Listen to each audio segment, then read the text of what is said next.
pour préparer le prédicateur au prêchoir, chante à vous.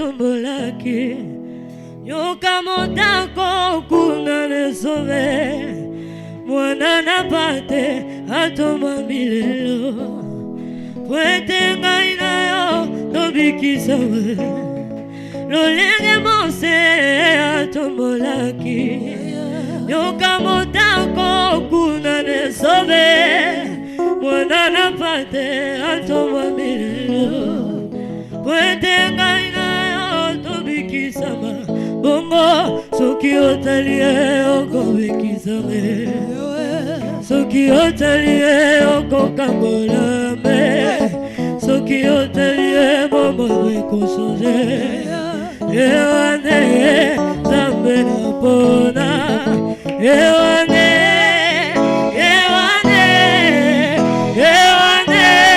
kuna lola na koema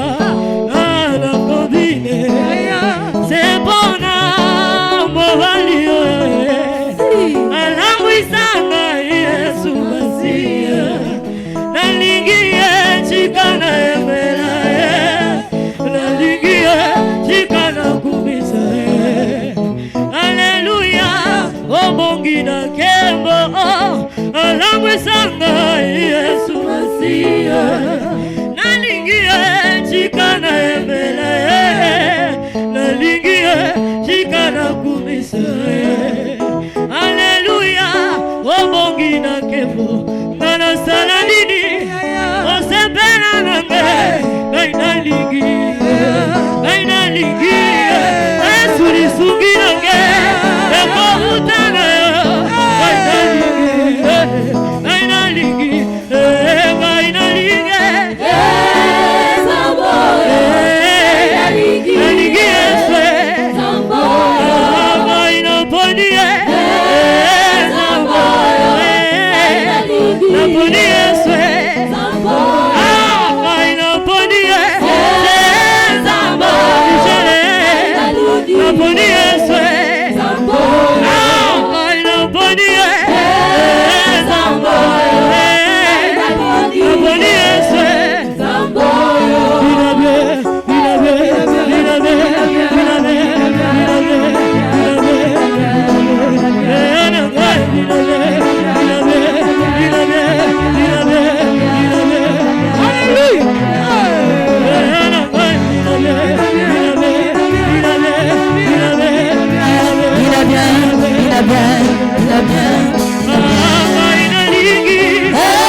Jésus.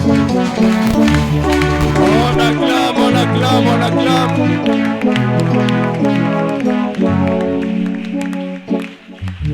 Alléluia. Est-ce qu'il est vivant? Est-ce qu'il est ressuscité? Qui? Où? Acclamons royalement le Seigneur.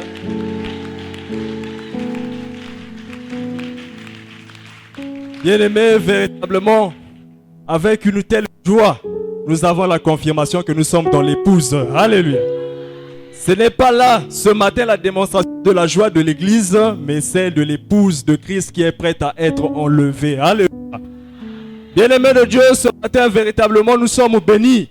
Même toi, mon frère, ma soeur qui est arrivé en ce lieu pour la première fois, sache que ce matin, cette bénédiction est également ton partage.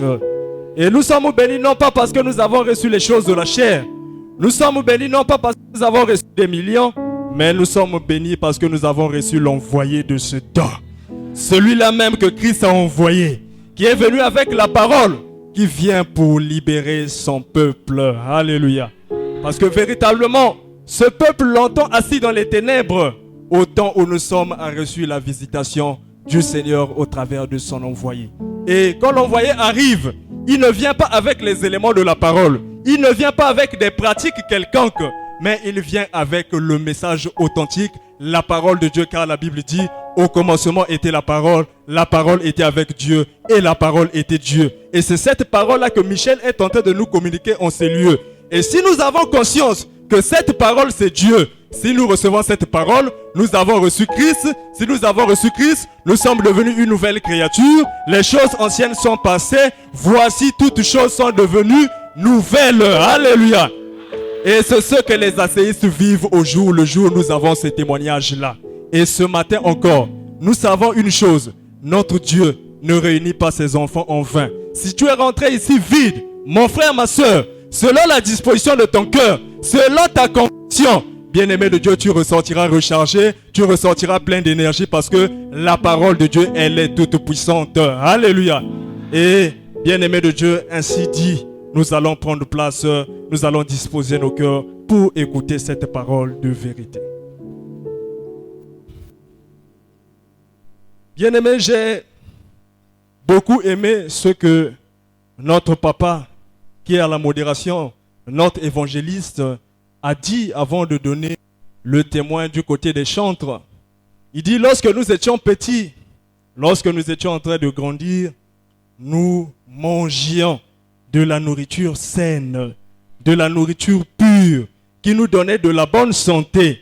Mais aujourd'hui, le regard est amer parce que ce que nous mangeons aujourd'hui est en train de nous détruire même. Alléluia. Les maladies qui n'existaient pas hier, aujourd'hui commencent à exister en partie aussi à cause de ce que nous sommes en train de manger.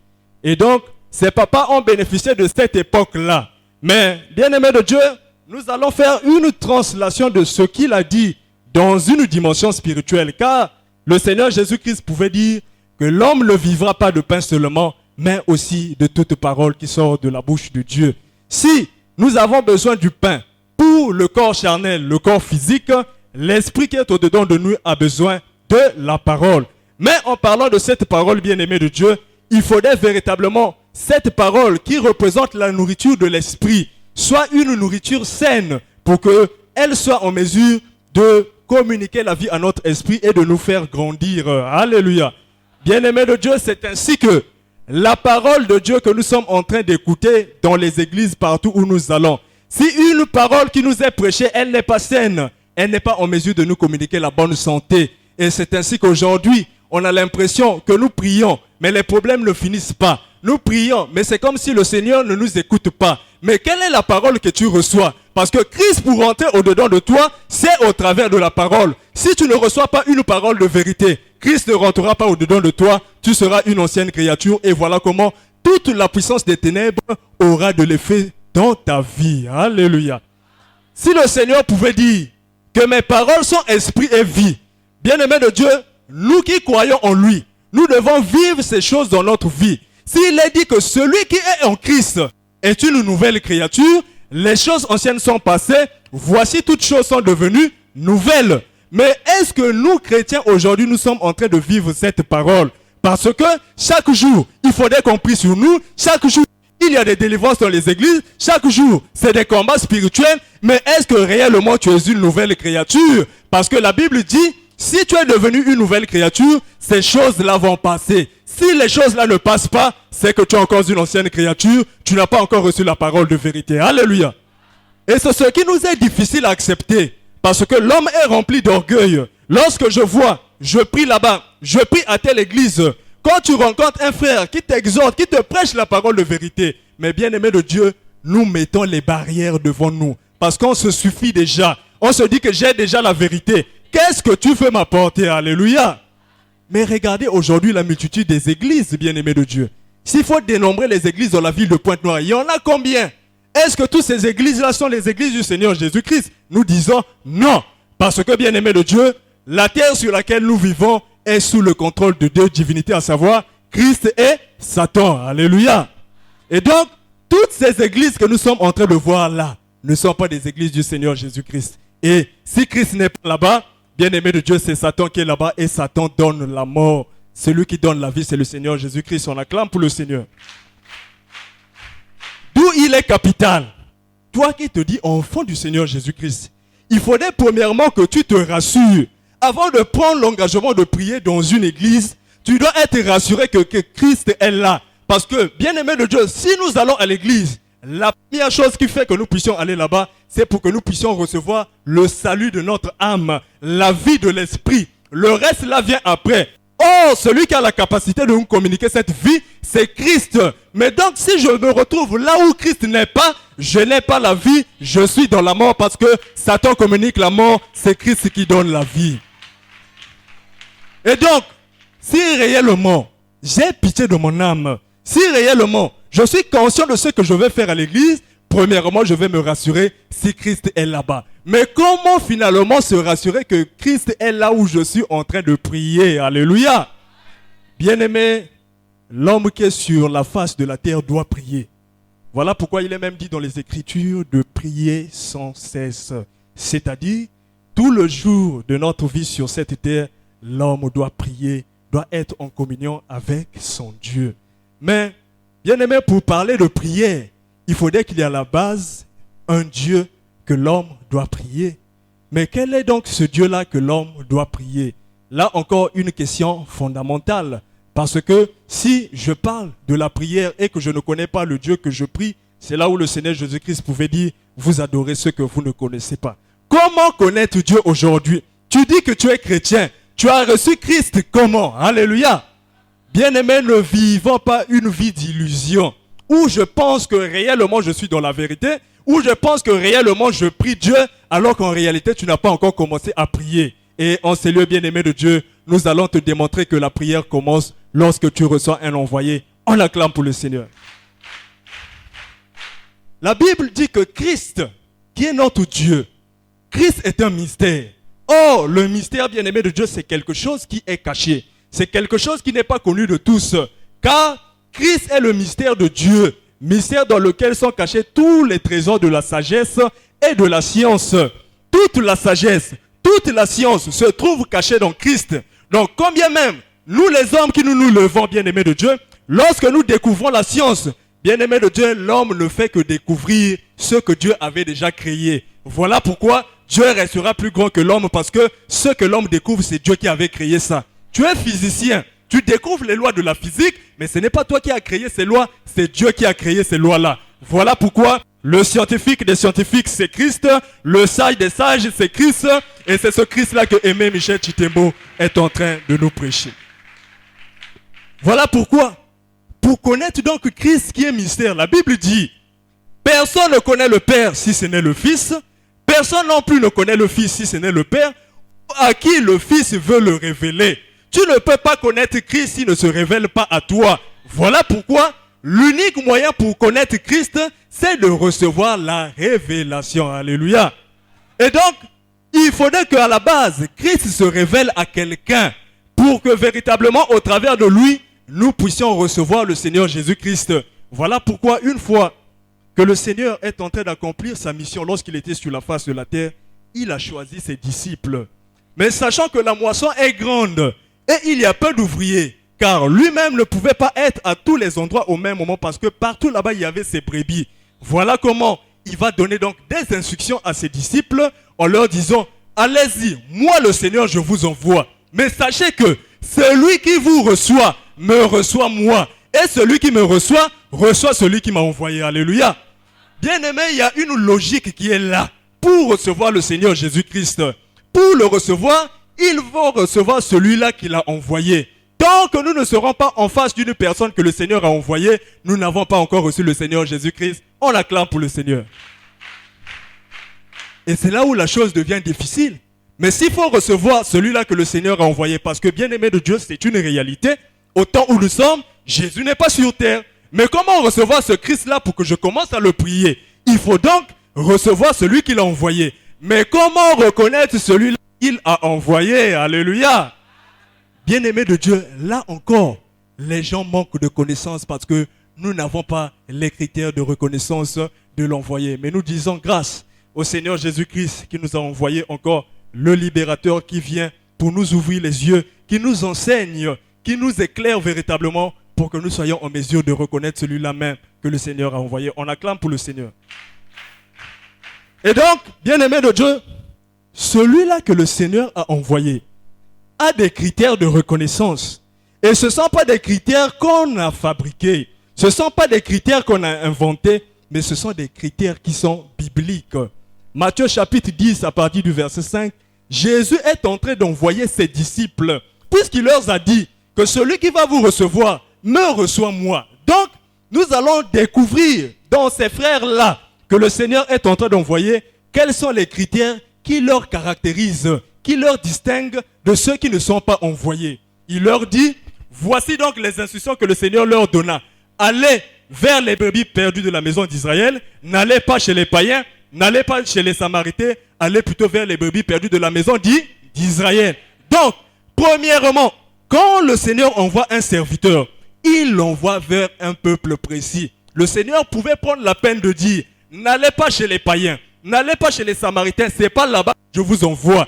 Allez plutôt vers les brebis perdues de la maison d'Israël. Donc, le Seigneur a déjà circoncis leur champ d'action. Je vous envoie vers les Israélites. Alléluia. Et donc, lorsqu'il les envoie, oui Seigneur, c'est vrai, tu nous envoies. Mais nous irons faire quoi là-bas? Il dit, allez-y, prêchez et dites, le royaume de Dieu est... Bien-aimé de Dieu, quand le Seigneur envoie un serviteur, la première des choses qu'il doit faire, c'est de prêcher. Alléluia. Il dit, prêchez et dites, le royaume de Dieu est... Et voici donc les signes qui devaient accompagner ceux qui devaient croire. Alléluia. Donc, à la base, le Seigneur leur montre le peuple. Deuxième chose, il leur donne le message. Allez-y prêcher. Tu ne vas pas aller inventer ce que tu dois prêcher. Tu ne vas pas venir prêcher aux gens ta philosophie, ta compréhension, à toi, ton intellect, à toi. Mais tu dois prêcher le message que le Seigneur t'a donné. Voilà pourquoi aujourd'hui, c'est généralement par ce critère-là que nous arrêtons ces frères et sœurs, que nous arrivons à les démasquer. Ces frères et sœurs qui se sont mis debout, n'ayant pas reçu mandat de la part du Seigneur. Parce que tu diras, oui, le Seigneur m'a envoyé, mais il t'a envoyé faire quoi? Quelle est la mission que tu es venu accomplir? Quel est le message que le Seigneur t'a donné? Bien-aimé de Dieu, ce message-là ne doit pas contredire les Écritures. On acclame pour le Seigneur. Et c'est là où beaucoup se sont mis debout. Ils ont commencé à inventer des messages. Oui, Dieu m'a envoyé pour la repentance. Dieu m'a envoyé pour ceci. Mais bien-aimé de Dieu, Christ est ordonné. Christ ne peut pas envoyer un serviteur pour venir accomplir une mission qui était déjà accomplie auparavant. Sinon, la chose de Dieu n'avance pas, mais nous, ça devient une routine. Voilà pourquoi Christ ne peut pas envoyer un serviteur pour venir accomplir une mission qui était déjà accomplie auparavant. Ça ne marche pas comme ça. Alléluia. La chose de Dieu est une fonction croissante. Là où le premier s'est arrêté, le second viendra pour assurer la continuité. Alléluia. Mais Jean-Baptiste est venu pour la repentance. Et pour que Jean-Baptiste puisse prêcher la repentance, il y avait bel et bien une raison. Parce que le peuple d'Israël avait reçu la loi.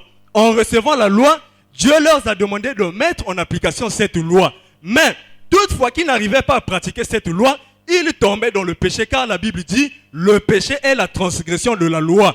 Donc en transgressant la loi, l'Israélite commettait le péché, et celui qui a commis le péché, c'est celui-là qui doit se repentir. Alléluia. Et donc, quand Jean-Baptiste est envoyé vers le peuple d'Israël, sa mission est logique, sa mission est valide. Pourquoi? Parce que ce peuple-là a reçu la loi qu'ils étaient en train de transgresser. Donc ce peuple avait besoin de la repentance avant que le jour du Seigneur n'arrive. On acclame pour le Seigneur. Mais le peuple païen n'avait jamais reçu de loi. Si aujourd'hui quelqu'un se met debout pour dire que Christ m'a envoyé pour prêcher la repentance, nous comprenons que ce frère-là, il est faux. Ce n'est pas le Seigneur Jésus-Christ qui l'a envoyé. Alléluia. Donc, l'envoyé du Seigneur Jésus-Christ a premièrement son peuple à lui. Il a deuxièmement un message. Il a troisièmement une mission et ses propres travaux. Je m'explique, bien-aimé de Dieu. quand le Seigneur dit à ses disciples, voici les signes qui accompagneront ceux qui auront cru. En mon nom, ils imposeront les mains aux malades et les malades seront guéris. Toutefois que l'apôtre Pierre pouvait se mettre debout pour prêcher, ceux qui croyaient à l'évangile devaient recevoir un pouvoir et ce pouvoir devait leur permettre d'imposer les mains à ceux qui étaient malades et les malades devaient être guéris. Et donc, tous les frères et sœurs qui recevaient les apôtres recevaient ce pouvoir-là d'imposer les mains aux malades et ces travaux leur étaient réservés à eux. Mais aujourd'hui, nous savons que ces apôtres ont exercé leur ministère au cours du 1er siècle, parce que si on considère qu'à la naissance de Jésus, on est à l'an 0, à l'an 33,5, le Seigneur Jésus-Christ décède, il ressuscite par la suite, et c'est bien après que les disciples ont commencé avec le ministère apostolique au 1er siècle. Mais, bien-aimés de Dieu, les choses évoluent. La technologie qu'il y avait en ce temps-là n'est pas la même que nous avons aujourd'hui. Hier, il n'y avait pas l'Internet, aujourd'hui il y a l'Internet. Hier, il n'y avait pas la voiture, aujourd'hui il y a la voiture. La science a évolué, la connaissance a évolué, mais pourquoi les mêmes pratiques au niveau de la Bible sont restées les mêmes? Pourquoi au niveau de la parole de Dieu, la connaissance n'a pas évolué? Alors que la Bible dit, au dernier temps, je remplirai le monde de ma connaissance de la même manière que l'océan est rempli par les eaux de la mer. Alléluia. Mais bien-aimé de Dieu, toutefois qu'un envoyé arrive sur la face de la terre, il doit amener une nouvelle connaissance. Il doit nous transporter quelque part. On doit sentir qu'avec l'arrivée de cet envoyé, nous étions à tel endroit, mais lui, il nous prend ici, il nous déplace. Alléluia. Mais si, depuis 2000 ans, on imposait les mains, jusqu'aujourd'hui, on continue à imposer les mains, est-ce que réellement ces personnes-là qui sont en train de nous conduire sont des envoyés du Seigneur Jésus-Christ? Ce sont là les questions fondamentales qu'il faut se poser. Il ne faut pas accepter pour le plaisir d'accepter. La Bible dit, n'ajoutez pas foi à tout esprit, mais éprouvez les esprits pour savoir s'ils sont de Dieu. Il faut éprouver les esprits qui se mettent debout devant nous au travers de la connaissance de la parole, non pas au travers des éléments de la parole. On acclame pour le Seigneur. Et voilà comment aujourd'hui, mes frères et sœurs, c'est devenu difficile. Je connais beaucoup de papas, de mamans qui aujourd'hui ont pris la décision de rester à la maison. Pourquoi? Parce qu'en réalité, ils sont fatigués des églises. Les choses qu'ils ont vécues là-bas, aujourd'hui, les églises divisent même les familles. Aujourd'hui, bien-aimés de Dieu, les églises sont à l'origine de beaucoup de problèmes de séparation dans notre société. Et tout simplement parce que les gens n'ont pas reçu la révélation du Seigneur.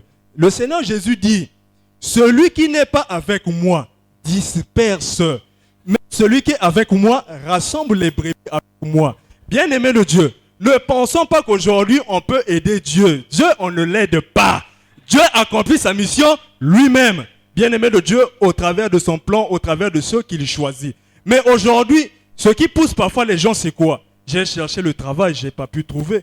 Je peux m'exprimer, je peux lire la Bible. Je me dis que j'ai la capacité de rassembler les enfants de Dieu et de les guider. La Bible dit, un aveugle ne peut pas conduire un aveugle, sinon tous les deux tomberont dans la fosse. Si tu n'as pas reçu la révélation, tu es un aveugle. Ne prends pas ce risque-là de conduire le peuple de Dieu, tu les emmèneras à la perdition. Alléluia. Et toi aussi qui écoutes ce message de ce matin, prends conscience, bien-aimé de Dieu. Nous devons éprouver ces gens-là pour se rassurer que c'est le Seigneur qui les a envoyés. Et une fois qu'on est rassuré, on peut suivre parce que eux, ils vont nous emmener au Seigneur et le Seigneur nous donne la vie. On acclame pour le Seigneur. Et c'est ainsi que, bien-aimés, on est en train d'enseigner l'homme, mais sans connaître en réalité qui est l'homme. Sans connaître en réalité quelle est l'origine de l'homme. Sans connaître en réalité de quoi est fait l'homme. Sans connaître en réalité quel est le destin de l'homme. Alléluia. Bien-aimé, tu ne peux pas te lever et conduire les enfants du Seigneur Jésus-Christ si tu ne connais pas ces choses-là. Bien-aimé, il ne faut pas faire l'aventure. Faisons l'aventure dans les choses de la chair, mais dans les choses de l'esprit, ne faisons pas ça. La Bible dit que l'intelligence de l'homme est une folie devant Dieu. Quand tu te mets debout pour expliquer les Écritures avec ton intelligence, l'apôtre Paul pouvait dire que la lettre tue, mais c'est l'esprit qui vivifie. La Bible est un livre sacré, mais entre les mains d'un imposteur, la Bible ne peut pas révéler sa puissance. Mais lorsque la Bible se trouve entre les mains d'un envoyé, c'est là que la Bible révèle toute sa puissance. C'est là que la parole de Dieu s'accomplit. Alléluia. Et donc, si nous lisons la Bible sans révélation, nous allons nous perdre. La Bible, c'est comme la forêt du Mayombe. Si tu rentres là-bas, tu n'as pas de carte, tu n'as pas de GPS, tu seras perdu. Certainement que tu vas mourir là-bas. Alléluia. Et donc, ne prenons pas ce risque-là. Et à toi aussi qui écoutes, comme nous avons dit, cherche à éprouver celui-là qui te conduit. Et c'est ça, la fierté des asséistes. Parce que nous savons, celui-là même qui est tenté de nous conduire a reçu la révélation. C'est le libérateur, l'envoyé de ce temps. Celui-là même qui est venu pour nous ramener sur le droit chemin. Et donc, bien-aimés, l'homme que nous sommes est le fruit de la création et de la formation de Dieu.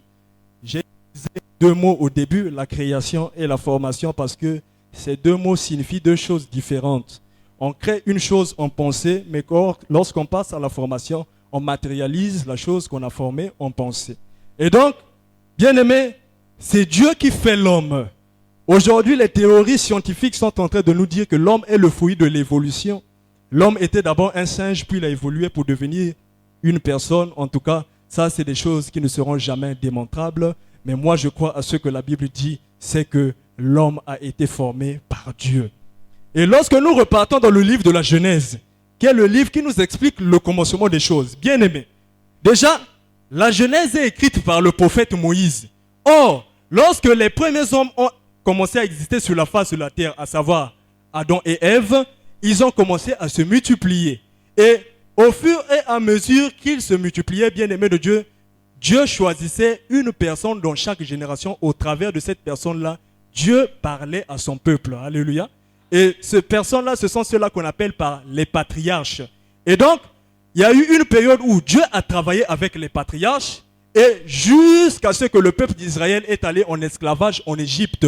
Et lorsque le peuple s'est retrouvé là-bas, ils ont passé 400 ans d'esclavage en Égypte jusqu'à ce que Dieu s'est souvenu des cris de son peuple. Et voilà comment il va leur envoyer un libérateur qui n'est autre que Moïse. Et quand Moïse arrive, Moïse est le premier prophète de Dieu. Alléluia. Et lorsque Moïse est là, il y a eu beaucoup d'années qui se sont écoulées depuis Adam et Ève jusqu'à l'arrivée de Moïse. Plus de 2500 ans. Mais lorsque Moïse arrive, c'est lui qui commence à raconter la Genèse. Comment est-ce que Dieu a formé les cieux et la terre ainsi que leur armée? Comment est-ce que Dieu a formé Adam et Ève? En réalité, Moïse est venu beaucoup d'années plus tard. Mais comment Moïse a été en mesure de raconter ces choses-là? Moïse était dans la révélation. On acclame pour le Seigneur. Sans révélation, il ne pouvait pas connaître ces choses. Voilà pourquoi la Genèse est le livre le plus scellé de la Bible. Bien-aimés, le commencement. Aujourd'hui, nous disons on ne rate pas le commencement. Si nous ne savons pas où est-ce que nous sommes partis, comment est-ce que nous allons nous trouver dans le présent et comment saurons-nous où est-ce que nous allons? Des prédicateurs se sont mis debout, mais ils ne savent pas d'où vient l'homme. Mais bien-aimés de Dieu, comment peuvent-ils nous conduire s'ils ne savent pas en réalité d'où est-ce que nous venons? Voilà pourquoi Michel, lorsqu'il se met debout, il commence à nous expliquer les choses. On acclame pour le Seigneur.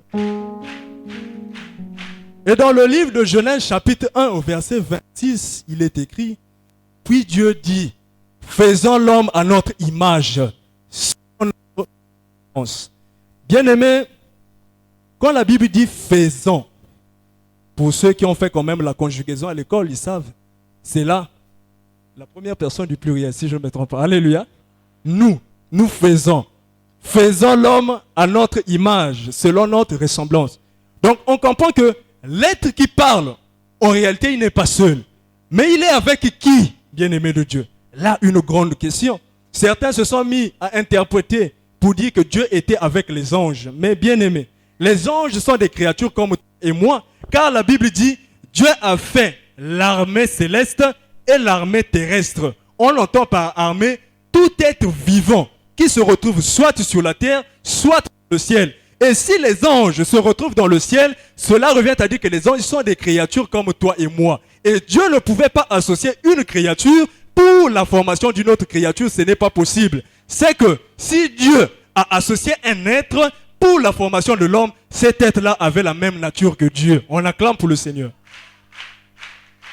Et c'est là où, avant de créer les cieux et la terre, la Bible dit, puis Dieu dit que la lumière soit, et la lumière fut.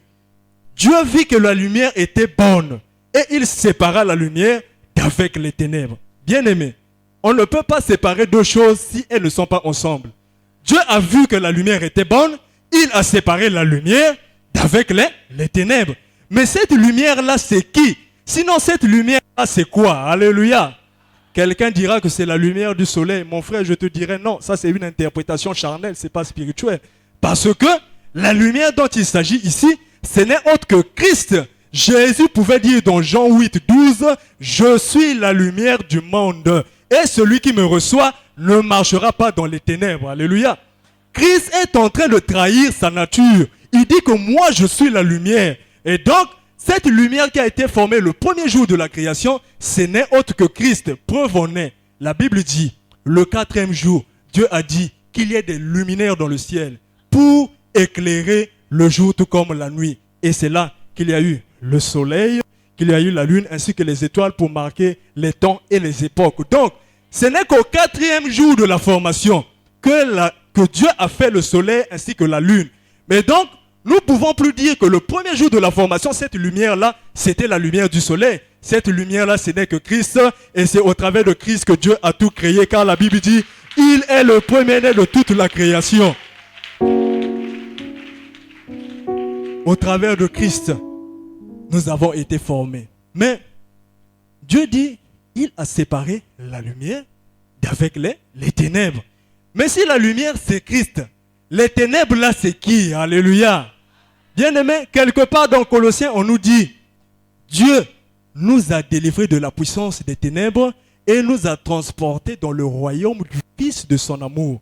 Si Dieu nous délivre des ténèbres et qu'il nous transporte dans le royaume du Fils de son amour qui est la lumière, donc les ténèbres ici représentent Satan. Voilà pourquoi au commencement, Dieu ayant vu que la lumière était bonne, il a séparé Christ et Satan. Et c'est à partir de là qu'a commencé une dualité, un parallélisme entre Christ et Satan. Si Christ est Dieu, Satan aussi est un Dieu. Et c'est ce que les gens ne savent pas sur la face de la terre. Si nous adorons Christ, il y a ceux qui adorent Satan.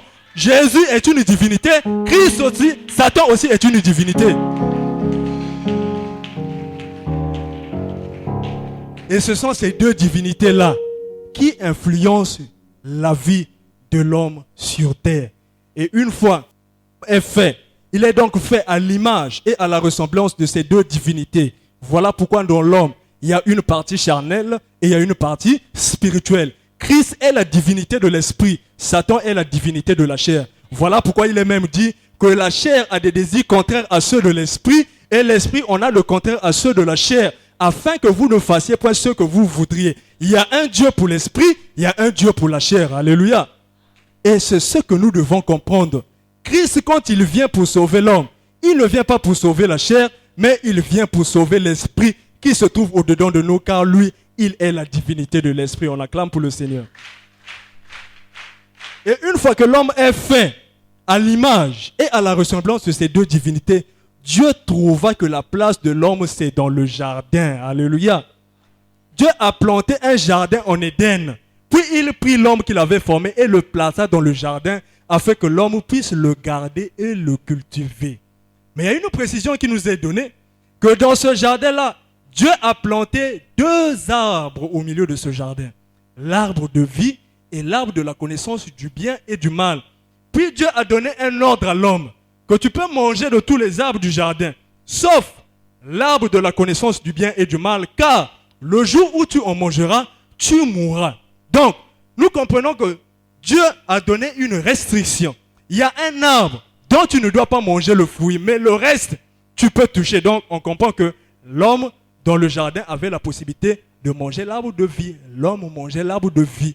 Et nous allons comprendre par la suite qu'en réalité que ces deux arbres sont symboliques, parce que il y a un arbre qui a pour vocation de donner la mort et il y a un autre arbre qui a pour vocation de donner de la vie. L'arbre de vie donne la vie à l'homme. L'arbre de la connaissance du bien et du mal communique la mort à l'homme.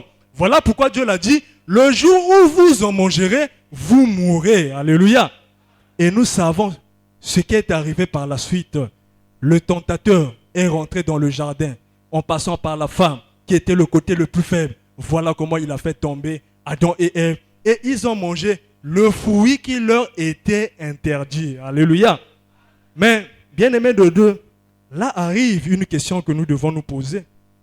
Dieu a dit, le jour où vous en mangerez, vous mourrez.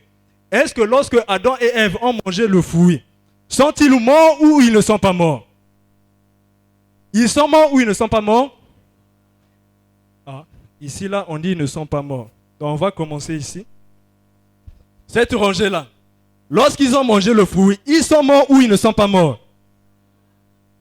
Ah, vous êtes divisés. Hein? Ils sont morts. Ok. Les papas, est-ce que vous êtes là? Le jour où Adam et Ève ont mangé le fruit de la connaissance du bien et du mal, sont-ils morts ou ils ne sont pas morts? Ils sont morts. On acclame pour les papas. Maman Ah, ici il y a un mélange. Hein. Bon, je pense que les papas ont répondu ensemble avec les papas là-bas. Est-ce que Adam et Ève, le jour où ils ont mangé le fruit de l'arbre de la connaissance du bien et du mal, ils sont morts ou ils ne sont pas morts? Ils sont morts. On acclame pour les mamans. Et on termine ici. Bah, maman est-ce que Ben Kelly? Maintenant, la question est là. Le jour où Adam et Ève ont mangé le fruit de l'arbre de la connaissance du bien et du mal, sont-ils morts ou ils ne sont pas morts? Ils sont morts. On acclame pour le Seigneur. Mais s'ils sont morts, on les avait enterrés où? Ah, en tout cas, on acclame pour le Seigneur. En tout cas, les ACI sont la connaissance et pour ça nous sommes fiers. On acclame pour le Seigneur. Véritablement, Dieu ne faillit jamais à sa parole. Il dit, le jour où vous en mangerez, vous mourrez. Et lorsqu'ils ont mangé le fruit de la connaissance du bien et du mal, Adam et Ève sont rentrés dans la mort. Il ne s'agit pas d'une mort charnelle, mais d'une mort spirituelle. Et la mort spirituelle n'est autre que la séparation entre l'homme et Dieu. On acclame pour le Seigneur. Voilà pourquoi, lorsqu'ils ont consommé le fruit, Adam et Ève ont commencé à se cacher devant la face de Dieu. Mais avant, la Bible dit que Dieu venait les visiter. Dieu venait les rendre visite et parler avec Adam et Ève dans le jardin. Et comprenez aussi que la Bible nous dit que Dieu est esprit. Dieu n'est pas chair, mais Dieu est esprit. Si Dieu venait rendre visite à Adam et Ève dans le jardin, c'est que dans le jardin d'Éden, Adam et Ève avaient la même dimension que Dieu. Ils n'étaient pas là-bas en chair, mais ils étaient là-bas en esprit. Donc le jardin d'Éden, ce n'est pas un lieu terrestre physique, mais c'est un lieu qui est spirituel, céleste. On acclame pour le Seigneur. Et dans Apocalypse 2, au verset 7, une démonstration vient encore confirmer cela, car il est dit, à celui qui vaincra, je donnerai à manger de l'arbre de vie qui se trouve dans le paradis de mon Père. Le paradis n'est pas terrestre, le paradis est céleste. Le paradis n'est pas physique, mais c'est un milieu qui est spirituel. Et donc, le jardin d'Éden n'est pas sur terre, n'est pas à Kibossi, n'est pas dans le pool, mais c'est dans un lieu céleste.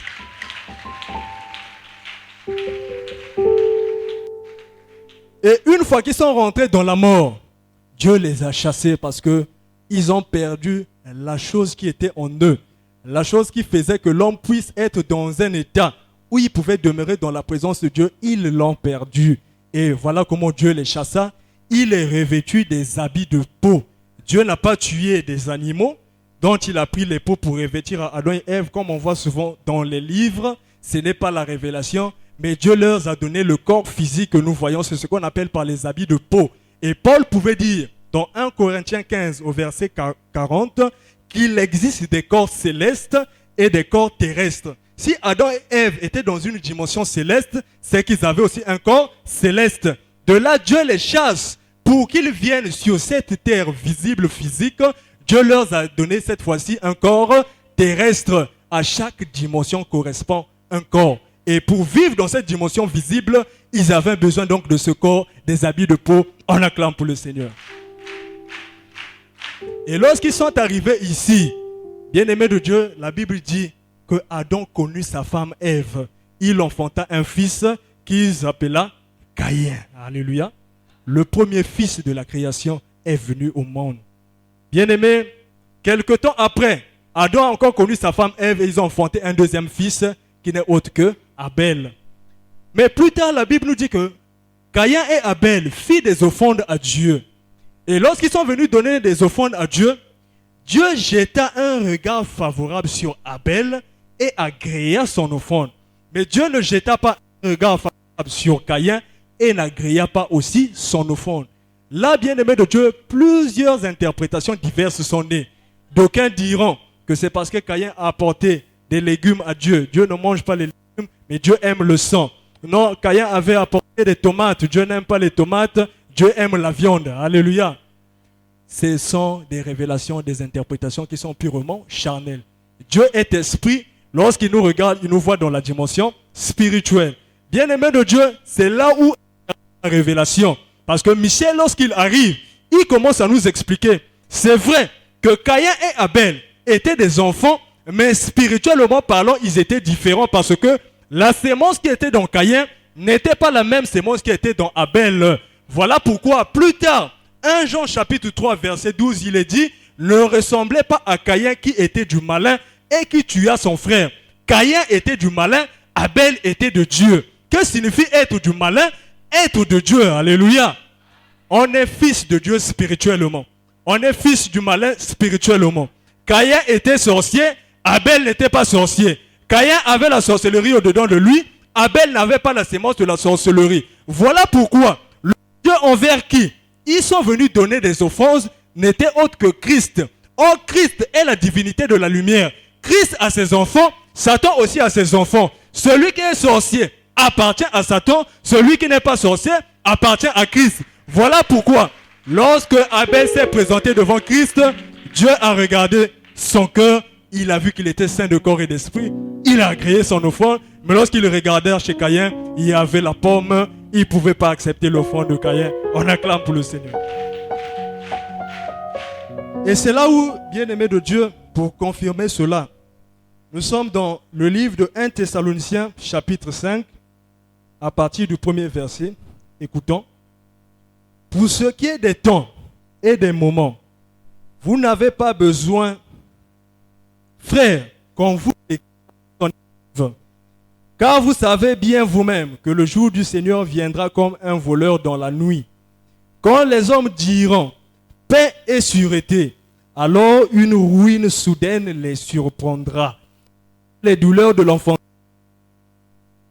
femme enceinte, et ils n'échapperont point. Mais vous, frères, vous n'êtes pas dans les ténèbres pour que ce jour vous surprenne comme un voleur. Vous êtes tous des enfants de la lumière et des enfants du jour. Alléluia. Vous êtes tous des enfants de la lumière et des enfants du jour.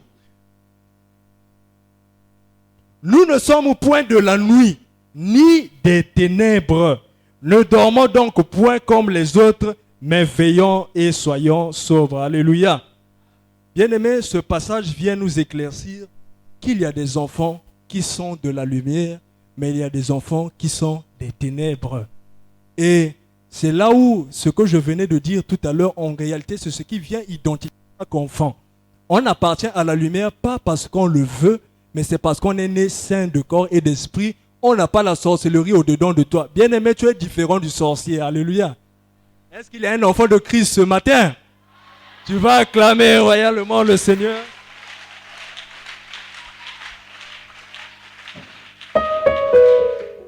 La divinité de Christ, qui est la lumière, s'adresse à ses enfants.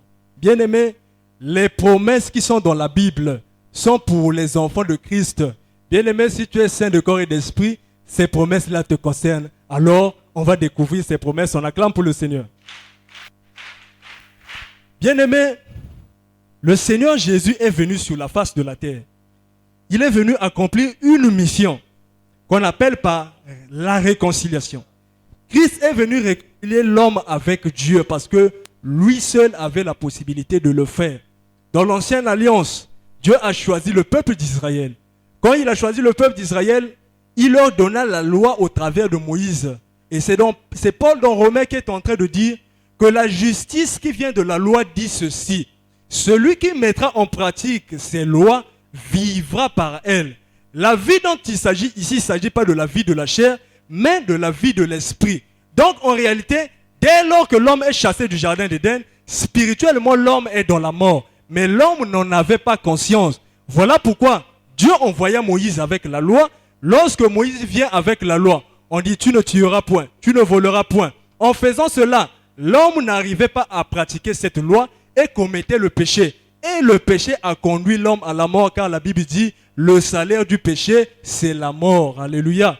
Et c'est à partir de là que l'homme commençait à prendre conscience qu'en réalité, c'est vrai que je vis sur la face de la terre, mais spirituellement, je suis mort. Parce que je suis séparé avec Dieu, mon esprit n'a pas la vie. Alléluia. Et c'est ainsi que l'homme pouvait s'écrier pour dire, autrefois, avant que la loi n'arrive, moi je vivais. Mais quand Moïse vint avec la loi, le péché reprit vie et moi je mourus. Misérable que je suis, qui me délivrera du corps de cette heure? Donc l'homme commence à reconnaître qu'il est dans un corps de mort. Qui finalement viendra me délivrer? Et la Bible dit, grâce soit rendue à notre Seigneur et Sauveur, Jésus-Christ, car c'est par lui que nous avons obtenu la vie et on acclame pour le Seigneur. Et quand Christ arrive, il vient donc ramener l'homme, il vient donc ramener l'harmonie entre l'homme et son Dieu. Parce que nous avons vu que dans le jardin, l'homme et Dieu étaient en harmonie, vivaient en harmonie. Mais après, il y a eu une séparation. Lorsque Adam et Ève ont désobéi à l'ordre dont le Seigneur leur avait donné, il y a eu séparation, ils sont rentrés dans la mort. Et Christ vient cette fois-ci pour réconcilier l'homme avec Dieu. Mais au travers d'une stratégie qui est restée une folie, il fallait recevoir l'envoyé de ce temps pour connaître les profondeurs. On acclame pour le Seigneur. Et donc quand Christ arrive, il constate qu'il y a une chose qui sépare l'homme de Dieu. Et cette chose-là, c'est le péché. Christ vient donc pour enlever le péché qui met la séparation entre l'homme et Dieu. Et une fois que le péché est ôté, l'homme et Dieu sont maintenant réconciliés. Mais en ôtant ce péché-là, Christ est allé avec ce péché sur la croix. Alléluia. Voilà pourquoi la croix, bien-aimée de Dieu, nous devons faire attention. Il ne faut pas porter les choses pour le plaisir de porter. Les gens du monde mystique savent la signification qui sont cachées dans ces choses.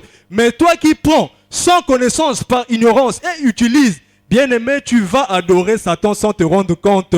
Quelle est la place de la croix? Pourquoi aujourd'hui la croix se retrouve dans l'église? Est-ce une instruction du Seigneur? Est-ce une révélation? Les païens ont connu Christ par Paul. Paul n'avait jamais enseigné le peuple de Dieu de mettre la croix dans l'église. D'où est venue la croix aujourd'hui? Alléluia. Mais nous savons une chose. Lorsque Christ a pris le péché symbolise le diable Satan. Et il a pris le péché, il l'a mis dans son corps. 1 Pierre 2, 24 dit, lui qui a porté lui-même nos péchés dans son corps sur le bois qui n'est autre que la croix. Donc Jésus, lorsqu'il est en train d'aller sur la croix, il a au-dedans de lui le péché du monde. Le péché qui faisait que l'homme soit séparé avec Dieu. Jésus a pris ce péché, il l'a mis au-dedans de lui. Il est en train d'escorter le péché ainsi que le propriétaire de ce péché-là qui n'est autre que Satan à la croix. Alléluia. Et dans Colossiens chapitre 2 au verset 14, il est dit que Christ a dépouillé les dominations, les autorités, les principautés et les a livrés publiquement en spectacle à la croix. Donc lorsque Jésus est sur la croix, charnellement on voit que c'est Jésus, mais spirituellement c'est le diable Satan qui est lié sur la croix. Voilà pourquoi, bien-aimé de Dieu, Golgotha est un lieu de crâne, un lieu de malédiction. D'ailleurs, Galates nous dit que maudit est quiconque est pendu au bois. Donc Christ sur la croix est devenu malédiction. Alléluia, à cause de toi et moi. Mais les gens ne savent pas ces choses, bien-aimés de Dieu.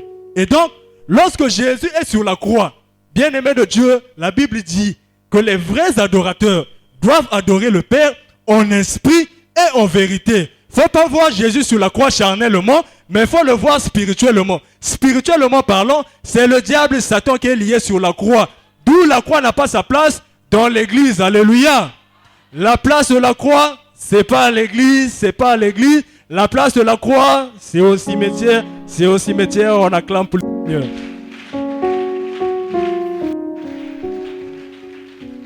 Et pour démontrer qu'en réalité, la croix n'a pas sa place, la Bible nous dit que lorsque la mort de Jésus fut constatée, son corps a été retiré de la croix. Et avant même qu'on ne retire son corps de la croix, son côté a été percé, le sang a coulé, l'eau a coulé. Or, le sang qui était au-dedans de lui, c'était le sang du péché.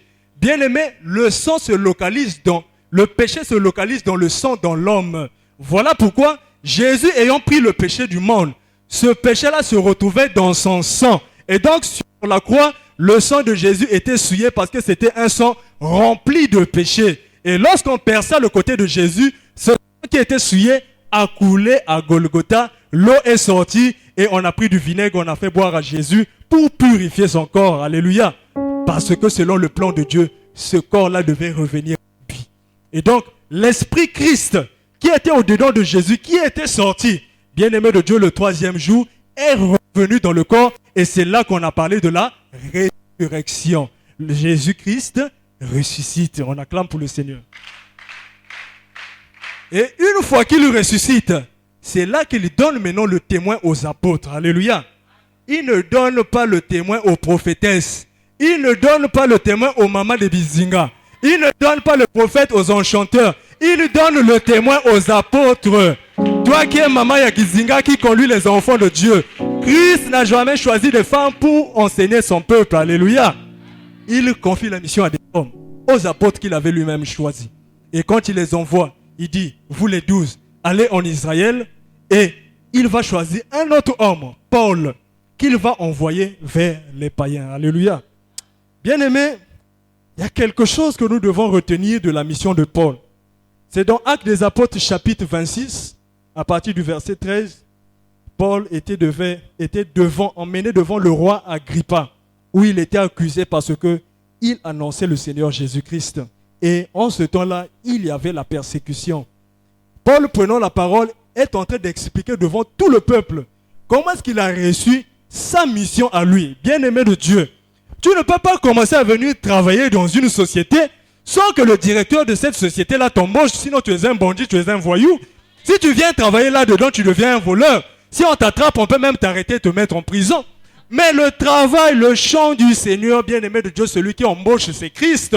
Si Christ ne t'a pas recruté, tu ne peux pas te mettre debout pour conduire son peuple. Sinon, tu ne peux pas t'attendre à un salaire, à une récompense. Ça ne marche pas comme ça. Et c'est là que Paul, avant que le Seigneur ne se révèle à lui, Paul a persécuté l'Église. Paul était parmi ceux qui avaient approuvé la mort d'Étienne, bien-aimé de Dieu. Mais en ce temps-là, Paul, lorsqu'il faisait ces choses, il n'était pas dans la révélation. Il pensait qu'il était en train de servir le Dieu de ses pères avec zèle. Or, en faisant cela, il était en train de combattre son Dieu parce qu'il manquait de révélation. Alléluia. Mais une fois que Paul a reçu la révélation de Christ, Paul pouvait annoncer le Seigneur Jésus-Christ. Paul ne pouvait plus persécuter l'Église. Alléluia. Et il dit, je t'ai choisi du milieu de ce peuple et vers des païens vers qui je t'envoie pour que tu leur ouvres les yeux, pour qu'ils passent des ténèbres à la lumière. Alléluia. Bien-aimé, on va s'arrêter là. Paul, on l'envoie pour qu'il ouvre les yeux aux païens. Et afin qu'au travers de sa prédication, qu'il passe des ténèbres à la lumière. Donc, on comprend qu'avant que Paul arrive, tout le peuple païen était dans les ténèbres. Mais nous savons qu'en ce temps-là, ce peuple aussi avait la connaissance du divin. Il y avait les traditions, il y avait les petits dieux parce que le peuple païen était un peuple polythéiste. Alléluia. Mais quand Paul arrive, il est l'unique à annoncer le véritable Dieu. Dans leur petite divinité qu'ils servaient, le peuple païen était dans les ténèbres. Toi qui t'attaches aux traditions, les traditions ne sont pas Dieu. Dieu reste Dieu, les traditions restent les traditions. Il faut recevoir Christ pour avoir la vie.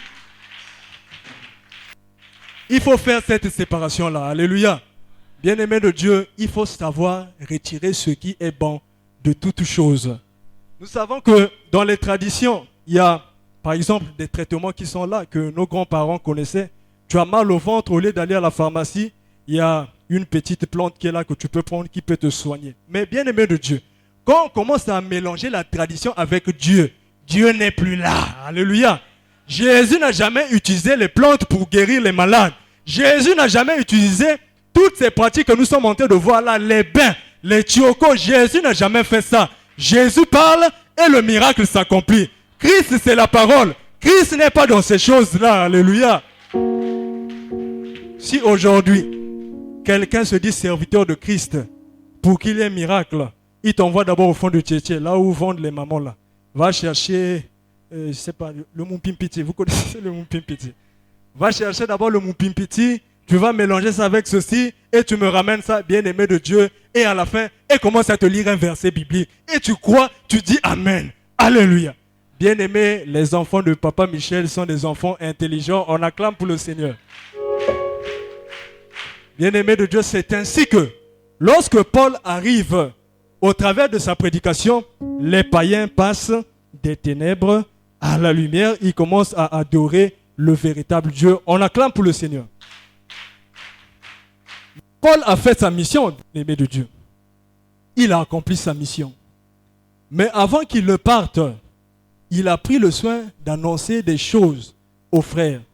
Bien-aimés de Dieu, nous savons que Christ, s'il est venu dans ce monde, Christ n'est pas de ce monde. Lui-même, il dit, mon royaume n'est pas d'ici-bas. Et donc, le royaume de Christ, il est céleste. Et quand il vient, il nous fait une grande promesse, bien-aimés de Dieu, qui est celle de venir chercher tout, de venir prendre tous ces enfants qui se retrouvent sur la face de la terre, afin de les amener dans son royaume qui est céleste. Alléluia.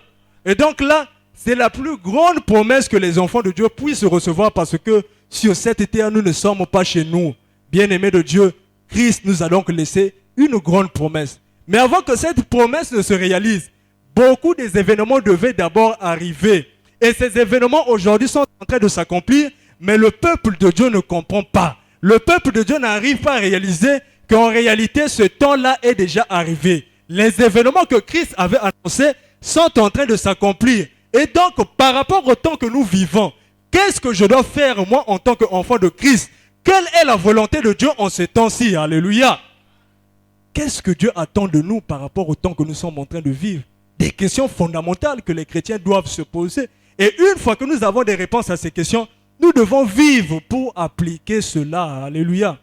Et c'est ainsi que l'apôtre Paul dit, je m'en vais, mais viendra un temps derrière moi où le faux va rentrer dans l'église et va emmener le peuple de Dieu à l'égarement. Alléluia.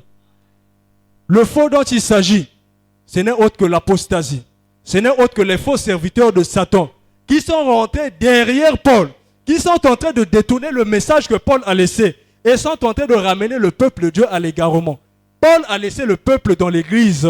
Mais quand le faux arrive, bien-aimés de Dieu, étant donné que nous ne sommes pas basés sur la connaissance de la parole de Dieu, notre foi, c'est le miracle. Lorsque j'ai la solution, lorsqu'il y a le résultat, je crois, Dieu a fait. La foi ne peut pas être basée sur les miracles, mais la foi doit être basée sur la connaissance de la parole de Dieu. Parce que le miracle, Christ peut faire le miracle, Satan aussi peut faire le miracle. Mais comment faire la différence entre le miracle qui vient de Christ et le miracle qui vient de Satan? Alléluia. C'est donc, bien-aimé de Dieu, la connaissance de la parole de Dieu qui peut nous mettre à l'abri de toutes ces choses-là. Et c'est ainsi que lorsque le diable rentre, le peuple n'est pas assis sur la connaissance de la parole de Dieu. Le peuple est emmené à l'égarement au travers des prodiges et des miracles mensongers. Tu arrives quelque part, bien-aimé de Dieu. La parole n'est pas prêchée. On passe plus de temps à faire le combat spirituel. On passe plus de temps à faire les éléments de la parole. Il n'y a pas la parole de Dieu là-bas. Mais il y a des miracles. Mais il faut se poser la question de savoir d'où viennent donc ces miracles-là. Paul dit que la puissance de Dieu est cachée dans sa parole. Donc avant qu'il y ait miracle, il faudrait d'abord que la parole sorte. Mais il n'y a pas la parole, mais il y a la manifestation des miracles. C'est le diable, Satan, qui agit comme ça. Et aujourd'hui, il est dans l'église. Et une fois que le diable est rentré, le peuple de Dieu est allé à l'égarement. Et aujourd'hui, beaucoup de gens sont devenus déçus de l'église. Tu passes là, le mariage homosexuel.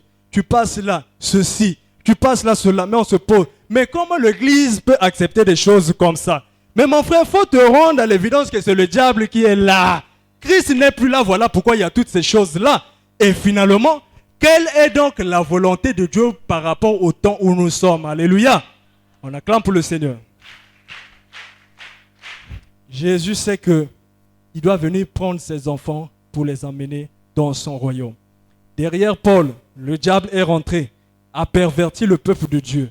Voilà comment aujourd'hui, il envoie Aimé, Michel, Titembo pour nous sortir de l'égarement, pour nous sortir de l'église, afin de nous mettre dans l'épouse, là où nous sommes prêts à être enlevés, à aller dans notre royaume, notre demeure auprès de Christ, dans son royaume céleste. Peut-être que ce mot est nouveau pour toi. Ne t'inquiète pas.